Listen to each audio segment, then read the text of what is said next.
Hello students. तो हम लोग इस वीडियो में chapter 1 chemical reaction and equations में कुछ एक्टिविटीज़ दी हैं चैप्टर 1 में, उनको डिस्कस करेंगे बहुत ही शॉर्टली। जो चीज़ें नहीं दी हैं एक्टिविटी के बारे में डिटेल में बुक में, उसके बारे में थोड़ा सा हम लोग समझेंगे और उसके रिएक्शन समझेंगे। तो चलिए स्टार्ट करते हैं। सबसे पहले एक्टिविटी 1.1। एक्टिविटी 1.1 में सिंपल सा दिया है कि कोई मैग्नीशियम रिबन है और उसको जलाया जा रहा है। तो कोई भी जो जलाने वाली रिएक्शन होती है उसको हम लोग कम्बशन बोलते हैं, और कम्बशन के लिए ऑक्सीजन ज़रूरी है। तो मैग्नीशियम रिबन यानी मैग्नीशियम से बना है। मैग्नीशियम का रिएक्शन ऑक्सीजन का हुआ, प्रेजेंस में हुआ, तो वो जलने लगा और जलने के बाद वो मैग्नीशियम ऑक्साइड बनाया। ठीक है, ओके। और इसको अगर बैलेंस करना हो तो यहाँ 2 लगा देंगे। 2 मैग्नीशियम 2 ऑक्सीजन हुआ है। मैग्नीशियम को यहाँ 2 करने के लिए यहाँ बैलेंस कर दिए, तो बैलेंस रिएक्शन भी हो गया।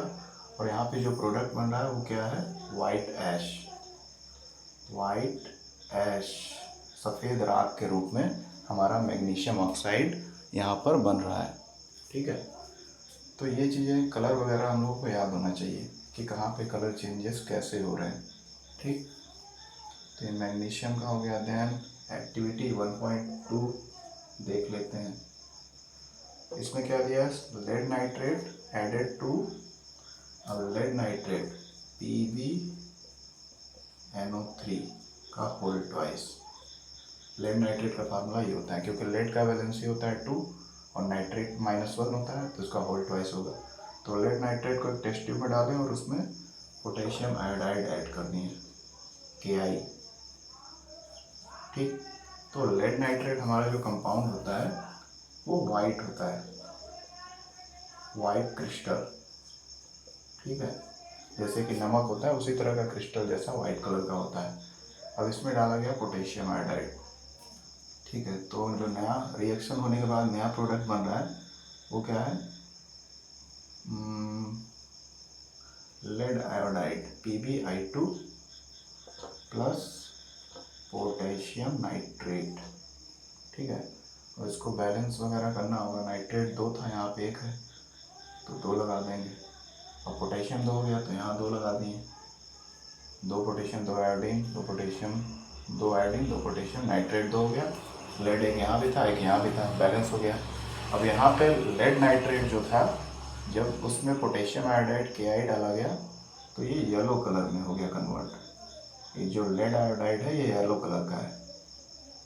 तो ये जो एक्टिविटीज़ दी हैं इनके chemical reaction, balance chemical reaction और कलर में क्या चेंजेस हो रहा है ये याद कर लीजिए। इस पे बेस्ड क्वेश्चन एग्जाम में आ सकते हैं, कॉन्सेप्चुअल या कॉन्सेप्ट बेस्ड या कंडीशन बेस्ड क्वेश्चन आ सकते हैं।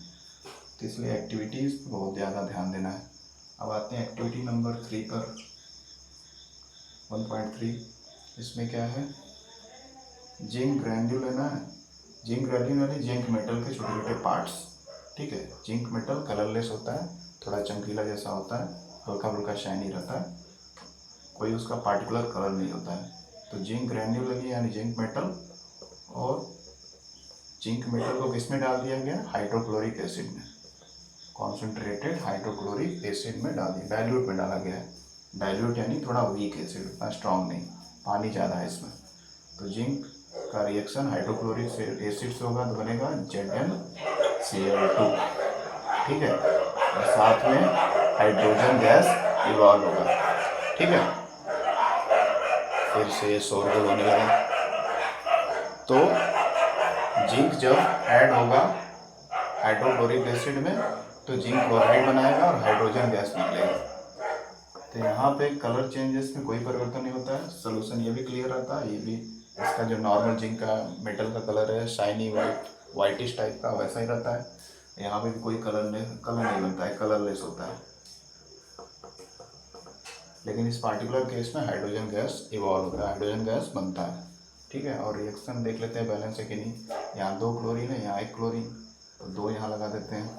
और 2 हाइड्रोजन हो गया, 2 हाइड्रोजन हो गया, 2 क्लोरीन हो गया, 2 क्लोरीन, बाकी सब चीज़ें सी ठीक है, बैलेंस है। ओके, तो ये सब बैलेंस है। उसके बाद आते हैं नेक्स्ट एक्टिविटी पर। ये समझ में आ गया।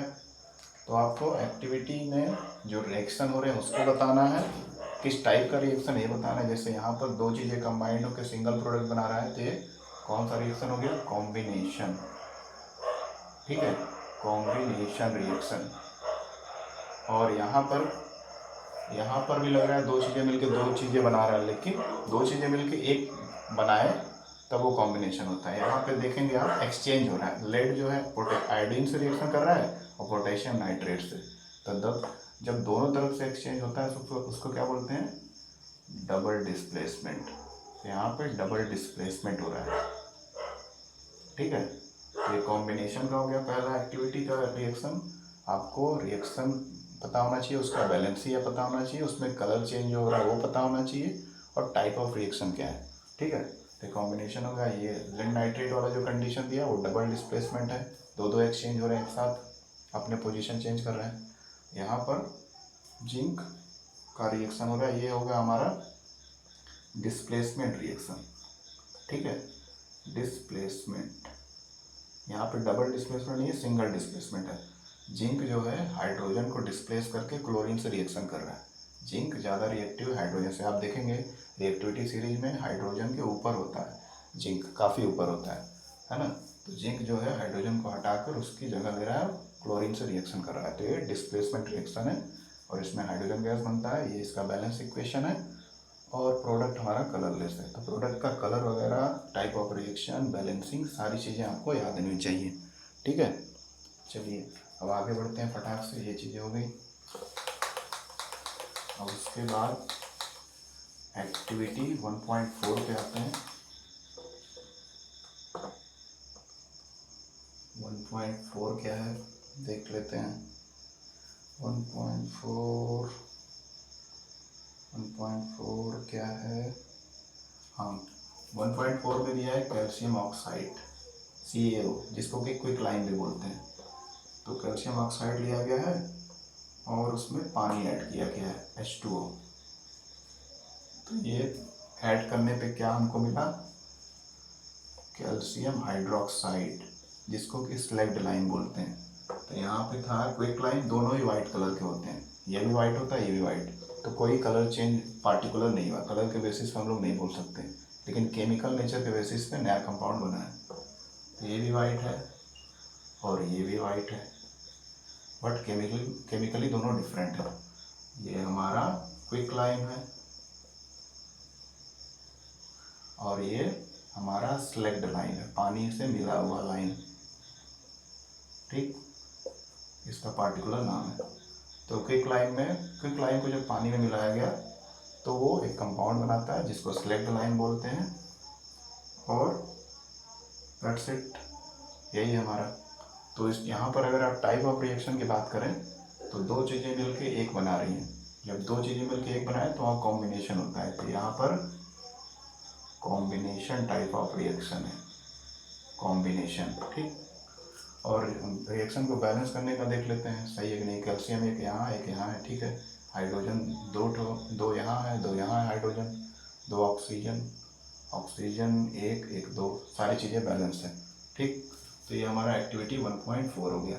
अब चलते हैं एक्टिविटी 1.5 पे। तो एक्टिविटी पे क्वेश्चन आ सकते हैं, इसलिए उसका पूरा डिटेल हमारे पास होना चाहिए। उसके साथ साथ हाँ, तो एक्टिविटी 1.5 क्या है, फेरस सल्फेट। FeSO4 एक कंपाउंड है फेरस सल्फेट, ये ग्रीन कलर का होता है।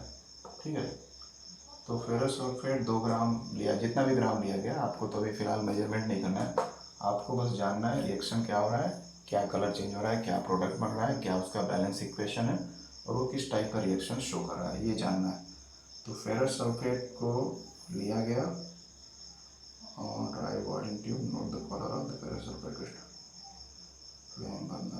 अच्छा, इसको लिया गया, उसको हीट किया गया। ठीक, इसमें और कुछ ऐड नहीं किया गया है, सिंपली इसको हीट किया जा रहा है। अब ये हीट करने पे क्या क्या प्रोडक्ट दे रहा है, Fe2O3 iron oxide, sulphur dioxide, sulphur trioxide, ये हमारे प्रोडक्ट हैं। तो एक चीज़ जो है ब्रेक होकर किसके प्रेजेंस में, हीट के प्रेजेंस में, एक हमारा रिएक्टेंट हीट के प्रेजेंस में ब्रेक हो जा रहा है और 3 नए प्रोडक्ट दे रहा है। तो एक से कई सारी चीज़ें निकल गई हैं ब्रेकिंग की वजह से। तो जहाँ ब्रेकिंग होता है हीट, लाइट या इलेक्ट्रिसिटी के प्रेजेंस में, उसको किस टाइप ऑफ रिएक्शन बोलते हैं? उसको बोलते हैं हम लोग डिकम्पोजिशन रिएक्शन। तो ये डिकम्पोजिशन रिएक्शन का एग्जाम्पल है। ठीक, अब उसके बाद कलर चेंज की बात की जाए तो यहाँ पे ये ग्रीन कलर का होता है। ठीक, फेरस सल्फेट हमारा ग्रीन होता है, लेकिन जैसे इसको हीट करते हैं तो हमारा जो मेजर प्रोडक्ट है आयरन ऑक्साइड, इसके साथ ये भी प्रोडक्ट हैं, गैसियस होते हैं, दोनों गैस नेचर में होते हैं, ये सॉलिड फॉर्म में बनता है। तो ये हमारा ब्राउन कलर का बनता है। ठीक है, ये हमारा ब्राउन कलर का प्रोडक्ट है। तो यहाँ कलर चेंज भी हो रहा है, साथ ही साथ 2 गैसेस भी बन रही हैं। तो ये डिकम्पोजिशन टाइप ऑफ रिएक्शन हमारा है। ठीक, क्लियर है? चलिए, और बैलेंसिंग की बात कर लिया जाए, बैलेंस है कि नहीं। आयरन बैलेंस नहीं है, इसको बैलेंस करते हैं। सल्फर यहाँ पे कितने हैं? 2, ऑक्सीजन 3, 2 5, 3 8 ऑक्सीजन है। आयरन यहाँ 2 है, तो यहाँ के आयरन को 2 करने के लिए 2 लगा दिए मैंने। अब ये 2 मैंने लगाया तो ऑक्सीजन से इंटू करते हैं, 2 4 जा 8 ऑक्सीजन इधर हो गया। इधर देखते हैं, 3 2 5 3 8 ऑक्सीजन इधर भी हो गया। 2 इंटू S, 2 सल्फर इधर है, 2 सल्फर इधर है, सब चीज़ें बैलेंस हो गई केवल यहाँ 2 लगाने से। ठीक, तो ये बैलेंस इक्वेशन भी हो गया। और ये डिकम्पोजिशन टाइप ऑफ रिएक्शन है। यहाँ फेरस सल्फेट जो ग्रीन कलर का कंपाउंड होता है उसको हीट किए तो 3 प्रोडक्ट हमको मिले, जिसमें से मेजर प्रोडक्ट हमारा जो सॉलिड फॉर्म में बन रहा है वो ब्राउन कलर का होता है। Rest of these are gaseous in nature. बाकी दोनों जो प्रोडक्ट वो गैस के नेचर में होते हैं, गैसियस फॉर्म में होते हैं। चलिए अगला एक्टिविटी समझते हैं। नेक्स्ट एक्टिविटी 1.6 में क्या दिया है? 1.6 एक्टिविटी में दिया है लेड नाइट्रेट PbNO3। आपको फार्मूले प्रैक्टिस करके लिख कर याद करने पड़ेंगे। तो लेड नाइट्रेट पाउडर लिया गया है। अभी हम लोगों ने इसका एक और रिएक्शन पढ़ा था, ये वाइट क्रिस्टल होता है, सफ़ेद कलर का क्रिस्टल होता है। अच्छा, होल्ड द बॉइलिंग ट्यूब। अब इसको भी क्या किया गया है? हीट किया गया है। ये हमारा सिंगल रिएक्टेंट है, वाइट क्रिस्टल है या कलरलेस भी बोल सकते हैं। ठीक है, वाइट को कलरलेस भी बोल सकते हैं, वाइट क्रिस्टल्स हैं। लेड नाइट्रेट हमारा है। और लेड नाइट्रेट को हीट किया गया तो हमको क्या मिला? लेड ऑक्साइड, उसके बाद नाइट्रोजन डाइऑक्साइड, फिर उसके बाद क्या मिला है? ऑक्सीजन। तो इसको बैलेंस करते हैं। पहले तो देख लेते हैं type of reaction. Type of reaction में अगर जाएंगे तो सीधा दिख रहा है कि एक हमारा रिएक्टेंट कई सारा प्रोडक्ट दे रहा है। और ये क्यों हो रहा है? हीट के प्रेजेंस में। हीट के प्रेजेंस में हमारा मॉलिक्यूल, जो बड़ा मॉलिक्यूल है, ब्रेक हो रहा है। तो ये ब्रेकिंग वाला जो प्रोसेस है डिकम्पोजिशन में होता है। तो ये भी हमारा एक डिकम्पोजिशन टाइप ऑफ रिएक्शन का एग्जाम्पल है। ठीक है, और बैलेंसिंग की बात की जाए तो यहाँ पे 3 2 6, 6 ऑक्सीजन है, 2 2 4 1 5 ऑक्सीजन। यहाँ ऑक्सीजन कम है, लेड यहाँ 1 है, यहाँ 1 है। ठीक है, नाइट्रोजन यहाँ 2 है, यहाँ 1 है, क्योंकि यहाँ 2 से मल्टीप्लाई होगा अंदर। तो क्या किया जाए? अच्छा, 2 2 4, अगर मैं यहाँ 2 लगा देता हूँ तो 2 2 4 2 6 ऑक्सीजन हो गया। और यहाँ भी 3 2 6, 6 ऑक्सीजन हो गया, है ना। मैंने यहाँ 2 लगाया तो ये 2 1 2, 2 ऑक्सीजन 2 ऑक्सीजन 2 ऑक्सीजन, 6 ऑक्सीजन हो गया। और 3 2 6, यहाँ भी 6 ऑक्सीजन। अब हमारा लेड यहाँ पे 2 हो गया, यहाँ पे 1 है, तो इसमें भी 2 का मल्टीप्लाई कर देते हैं, 2 लेड हो गया। अब 2 लेड करने से क्या हो गया? ऑक्सीजन का वैल्यू गड़बड़ाया, 3 2 6 और 6 2 12, 12 ऑक्सीजन हो गया। अब यहाँ पे ऑलरेडी 6 ऑक्सीजन है, उसको 12 करने के लिए क्या करना पड़ेगा? नाइट्रोजन भी 2 हो गया है, नाइट्रोजन 2 हो गया है। अगर मैं 2 लगाऊँ यहाँ पर, 2 2 4, 2 6, 6 2 8, तो ज़्यादा ऑक्सीजन नहीं हो रहा है। तो हम लोग यहाँ पे सीधे क्या लगा देंगे? 4 क्यों लगा देंगे? अगर यहाँ 4 लगाएंगे, क्यों 4 लगा रहे हैं? क्योंकि देखिए नाइट्रोजन 2, एक तो यहाँ होल ट्वाइस है, यहाँ का 2 सबसे मल्टीप्लाई होगा तो 2 ऑक्सीजन, नाइट्रोजन ऑलरेडी है। ये बाहर मैंने 2 बैलेंसिंग में लगाया तो 4 नाइट्रोजन हो गया। तो यहाँ के नाइट्रोजन को बैलेंस करने के लिए 4 लगाना पड़ा। ठीक है, अब सारे को काउंट कर लेते हैं, 2 2 4, सॉरी 2 ऑक्सीजन और 4 2 जा 8, 8 और 2 10 ऑक्सीजन, 12 ऑक्सीजन। यहाँ 3 2 जा 6, 2 जा 12, 12 oxygen, 4 nitrogen, 4 nitrogen, 2 lead, 2 lead. ठीक है, क्लियर है। अच्छा, अब ये वाइट क्रिस्टल जो लेड नाइट्रेट है, इसको हीट किया गया तो लेड ऑक्साइड और बाकी 2 गैसियस प्रोडक्ट बने, जिसमें ये हमारा जो मेजर सॉलिड फॉर्म में प्रोडक्ट बना है, ये येलो कलर का बनता है। ठीक है, येलो कलर का कंपाउंड है ये, जो लेड ऑक्साइड है ये येलो कलर का है। और नाइट्रोजन डाइऑक्साइड गैस जो होता है ये ब्राउनिश कलर का होता है। ब्राउन गैस, कलरलेस गैस नहीं होता है, ये थोड़ा सा ब्राउन कलर का होता है। ब्राउन गैस ये नाइट्रोजन डाइऑक्साइड, बाकी ऑक्सीजन तो कलरलेस होता है। तो इस तरह से लेड नाइट्रेट भी का भी डिकम्पोजिशन हो रहा है, ये ब्रेक हो रहा है लेड ऑक्साइड, नाइट्रोजन डाइऑक्साइड और ऑक्सीजन में, और ये एक तरह का डिकम्पोजिशन रिएक्शन है। लेड नाइट्रेट जो था हमारा वाइट कलर का था क्रिस्टल्स, इसको हीट किए तो नया कंपाउंड बन गया येलो कलर में, दैट इज लेड ऑक्साइड। और उसके अलावा दूसरे प्रोडक्ट जो बने गैसियस नेचर के, उसमें नाइट्रोजन डाइऑक्साइड ब्राउन गैस है और ऑक्सीजन हमारा जो है कलरलेस गैस है। ठीक, तो ये हो गया। अब आगे फटाक से बढ़ते हैं और भी एक्टिविटी जल्दी से कर लेते हैं वीडियो ख़त्म होने से पहले। ये एक्टिविटीज़ जानना बहुत ज़रूरी है एग्ज़ाम के पॉइंट ऑफ व्यू से, इसलिए वीडियो बनाया जा रहा है। तो आते हैं एक्टिविटी 1.7 पे। 1.7 क्या है? 1.7 तो एक्चुअली हम लोग कर चुके हैं। इसमें यही बताना है कि कैथोड और एनोड पे हाइड्रोजन ऑक्सीजन गैस ज़्यादा क्यों बनता है। तो ये मैंने नोट्स में भी दे दिया है, तो इसको डिस्कस नहीं करेंगे। और इसमें कुछ खास नहीं है, वैसे इसका रिएक्शन अगर चाहें तो लिख सकते हैं कि वाटर जो है उसमें इलेक्ट्रिसिटी पास करेंगे। ठीक है, इलेक्ट्रिसिटी शॉर्ट में लिख दिया मैंने।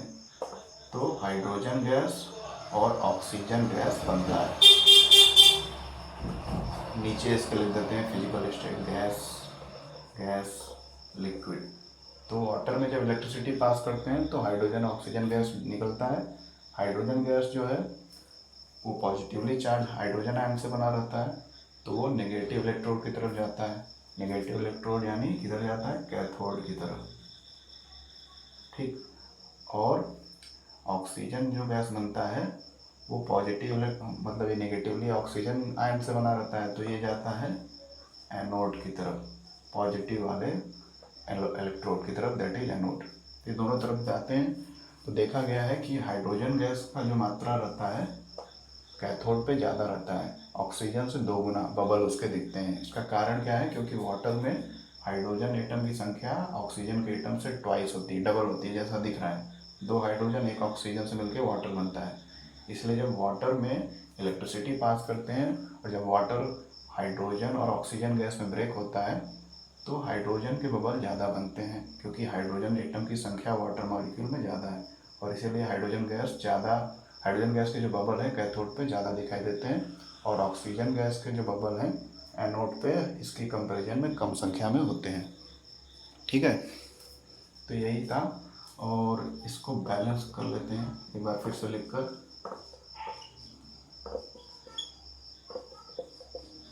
तो बैलेंस करना है 2 हाइड्रोजन 2 ऑक्सीजन, यहाँ 2 हाइड्रोजन ऑक्सीजन 2 नहीं है, यहाँ पे 2 लगा देते हैं। तो 2 लगाने से क्या होगा? हाइड्रोजन 4 हो गया। 4 करने के लिए यहाँ पे हाइड्रोजन को 2 से मल्टीप्लाई कर देंगे, बैलेंस हो गया रिएक्शन। ठीक है, तो ये हमारा रिएक्शन बैलेंस हो गया। और इसको ध्यान से देखेंगे, ये इलेक्ट्रिसिटी के प्रेजेंस में वाटर मॉलिक्यूल ब्रेक हो रहा है, टूट रहा है। जहाँ भी ब्रेकिंग या इस तरह का कुछ होगा, जब एक चीज़ कई सारी चीज़ों में बिखर जाए, टूट जाए, तो उसको हम लोग कौन सा रिएक्शन बोलते हैं? Decomposition reaction. डिकम्पोजिशन रिएक्शन, जो कि कॉम्बिनेशन का उल्टा है। कॉम्बिनेशन में 2 चीज़ें जुड़ती हैं इधर और इधर एक बनता है, लेकिन डिकम्पोजिशन में एक चीज़ 2 या 2 से ज़्यादा चीज़ों में ब्रेक हो जाता है। तो ये हमारा यहाँ ये वाटर का हाइड्रोलिसिस है या ब्रेकिंग है। ठीक है, अब आगे बढ़ते हैं और सब एक्टिविटी 1.8। एक्टिविटी 1.8 क्या दिया है? सिल्वर क्लोराइड, हाँ सिल्वर क्लोराइड AgCl। ठीक है, इसको लिया गया और इसको सनलाइट में Hμ यानी लाइट को दिखाते हैं, मतलब लाइट एनर्जी को लाइट के प्रेजेंस में क्या हुआ, लाइट भी लिख देते हैं। सिल्वर क्लोराइड जो होता है ब्रेक हो जाता है, ऑक्सीडाइज हो जाता है, सिल्वर अलग हो जाता है और क्लोरीन अलग हो जाता है। ठीक है, तो ये सिल्वर क्लोराइड जो होता है वाइट कलर का होता है कंपाउंड। अगर इसके कंपैरिजन में सिल्वर ब्रोमाइड अगर हो या सिल्वर आयोडाइड, सेम रिएक्शन तीनों में किया जाए तो क्या हम पाते हैं, सेम तरह का रिजल्ट पाते हैं। सिल्वर हमारा रिड्यूस हो जाएगा, क्लोरीन सॉरी यहाँ पे ब्रोमीन है, ब्रोमीन अलग हो जाएगा, यहाँ पे सिल्वर अलग हो जाएगा और आयोडीन अलग हो जाएगा। लेकिन हमारा जो ये सिल्वर क्लोराइड था ये वाइट था, ये सिल्वर ब्रोमाइड जो होता है येलो होता है ना, सेकंड वाला, और ये सिल्वर आयोडाइड ज़्यादा डार्क येलो होता है। ठीक है, तो तीनों कंपाउंड का अलग अलग कलर है। Silver chloride white colour, silver bromide yellow और सिल्वर आयोडाइड थोड़ा और ज़्यादा येलो, डार्क येलो। तीनों लाइट के प्रेजेंस में एक ही तरह का रिएक्शन देते हैं कि सिल्वर अलग हट जाता है या रिड्यूस हो जाता है और क्लोरीन अलग हट जाता है, या जो भी उसके साथ लगाए ब्रोमीन आयोडीन। तो ये भी एक तरह का क्या है, डिकम्पोजिशन रिएक्शन का ही एग्जाम्पल है। ठीक है, डिकम्पोजिशन रिएक्शन का ये एग्जाम्पल है। क्लियर, चलिए। और सिल्वर ब्रोमाइड का यूज किया जाता है इसी तकनीक से फोटोग्राफी में, जो ब्लैक एंड वाइट फोटोग्राफी होती है उसमें सिल्वर ब्रोमाइड का सॉल्यूशन यूज किया जाता है उस स्क्रीन पे, उस फिल्म पे जिसमें पिक्चर ली जाती है। ओके, अगला करते हैं।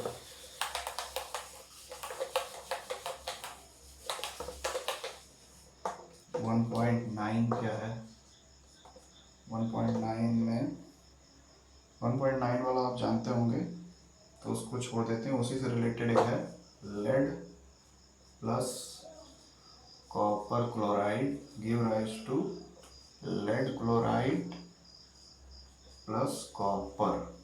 ठीक है, ये रिएक्शन आपको दिख रहा है। अब इसमें लेड जो होता है ग्रे कलर का एक मेटल होता है। ठीक है, ग्रे कलर का थोड़ा सा वाइटिश होता है, ये ग्रे कलर का मेटल है। कॉपर क्लोराइड जो होता है ये ग्रीन कलर का होता है। ठीक, कॉपर क्लोराइड जो हमारा ग्रीन कलर का सोल्यूशन होता है। अब ये जो जब रिएक्ट करते हैं तो प्रोडक्ट जो बनता है लेड क्लोराइड ये येलो कलर का होता है। ठीक है, साथ में कॉपर, हमारा कॉपर मेटल का कलर आप जानते ही हैं, ब्राउन कलर, रेडिश ब्राउन, तो वो अलग हो जाता है, रिड्यूस हो जाता है। तो ये रिएक्शन देखकर क्या लग रहा है आपको, इस रिएक्शन को देखकर हम कह सकते हैं कि यहाँ पे डिस्प्लेसमेंट हो रहा है। लेड जो है रिएक्शन करके कॉपर को हटा रहा है ना, तो ये डिस्प्लेसमेंट रिएक्शन है। सिंगल साइड डिस्प्लेसमेंट हो रहा है, डबल नहीं हो रहा है, इसलिए डिस्प्लेसमेंट है। डबल होता है एक्सचेंज तो डबल डिस्प्लेसमेंट होता है ना। तो ये डिस्प्लेसमेंट टाइप ऑफ रिएक्शन है। और लेड जब कॉपर क्लोराइड सोल्यूशन में डाला जाता है जिसका कलर ग्रीन है और ये ग्रे कलर का होता है, तो नया कंपाउंड बनता है लेड क्लोराइड जो कि येलो कलर का होता है। ठीक, तो ये कलर वगैरह आपको याद होना चाहिए। अब उसके बाद इसका बैलेंसिंग देख लेते हैं। क्लोरीन 2 है, लेड 1 है, कॉपर 1 है, सारा बैलेंस्ड है, इसमें कोई बैलेंसिंग की ज़रूरत नहीं है। ओके, फिर देखते हैं और कोई है। 1.10 दिया हुआ है बुक में एक्टिविटी, इसको ज़्यादा डिस्कस करने की ज़रूरत नहीं, पूरा दिया हुआ है। 1.11 क्या है, 1.11 को डिस्कस कर लेते हैं कि कॉपर है उसको ऑक्सीजन के प्रेजेंस में हीट करते हैं तो कॉपर ऑक्साइड बनाता है। ठीक है, ये कॉपर मेटल है, कॉपर मेटल का कलर हम लोग जानते ही हैं, ब्राउन कलर होता है, रेडिश ब्राउन या ब्राउन बोल सकते हैं। अब ऑक्सीजन के प्रेजेंस में उसको हीट किया जा रहा है, गर्म किया जा रहा है, तो ये बन रहा है कॉपर ऑक्साइड। तो इसका कलर होता है ब्लैक, कॉपर ऑक्साइड का कलर होता है ब्लैक। ठीक, तो यहाँ पे कह सकते हैं हम लोग कि यहाँ पर ऑक्सीडेशन हो रहा है, ऑक्सीजन कॉपर में ऐड हो रहा है और कॉपर ऑक्साइड बन रहा है। ठीक है, जब किसी मेटल में एलिमेंट में ऑक्सीजन ऐड हो जाता है प्रोडक्ट साइड में तो उसको ऑक्सीडेशन रिएक्शन बोलते हैं। तो यहाँ कॉपर का ऑक्सीडेशन होकर कॉपर ऑक्साइड बन रहा है जो कि ब्लैक कलर का है। ठीक है, तो ये ऑक्सीडेशन रिएक्शन हो गया। और कलर भी आपको याद होना चाहिए, कॉपर का हमेशा कलर ब्राउन होता है, लेकिन कंपाउंड बनाएगा तो अलग अलग होगा, जैसे कॉपर ऑक्साइड के केस में ब्लैक होगा। ठीक। उसके बाद क्या होगा, हाँ एक और रिएक्शन एक्टिविटी तो सारी हम लोगों ने लगभग डिस्कस कर ली। एक लिख लेते हैं, copper oxide plus H2 give rise to copper plus H2O। ठीक है, तो ये रिएक्शन है, ये रिएक्शन आप देख रहे हैं, कॉपर ऑक्साइड ये जो बना है ब्लैक कलर का, ये जब इसको हाइड्रोजन गैस से रिएक्ट कराते हैं तो बनता है कॉपर। कॉपर यानी फिर से वही ब्राउन कलर में कन्वर्ट हो जाएगा, रिड्यूस हो जाएगा, यानी कॉपर को ऑक्सीडाइज किए तो ब्लैक हो गया, ब्राउन से ब्लैक, और वापस इसको हाइड्रोजन से रिएक्ट कराएंगे तो वापस ब्राउन कलर में फिर से वो